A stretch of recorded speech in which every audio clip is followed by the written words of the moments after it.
সম্প্রতি পার্বত্য চট্টগ্রামে বনে চিতাবাঘের উপস্থিতি আবিষ্কার করেছে কোন সংস্থা? Creative conservation alliance. সম্প্রতি ইরান ও ইসরায়েলের যুদ্ধ মোট কতদিন স্থায়ী ছিল? 12 দিন। পেন্টাগনের গোয়েন্দা শাখার নাম কি? Defence intelligence agency.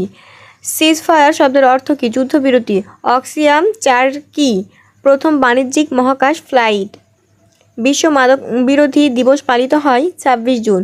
কোন ব্যাংকের তত্ত্বাবধানে দেশে গুগল ওয়ালেট চালু হয়? CC bank. সম্প্রতি বাংলাদেশের কতটি শিল্প কারখানা গ্রিন ফ্যাক্টরি অ্যাওয়ার্ড 2025 লাভ করে? 30টি। 26 জুন 2025 সালে কোন দেশ টেস্ট ক্রিকেটে রজত জয়ন্তী পালন করে? বাংলাদেশ। ন্যাটোর শীর্ষ সম্মেলনে 2025-এর সদস্য রাষ্ট্রগুলোতে তাদের জিডিপি এর কত শতাংশ ব্যয় বৃদ্ধির ওপর জোর দেওয়া হয়েছে? 5%। এমসিএভি এর পুনরূপ কি?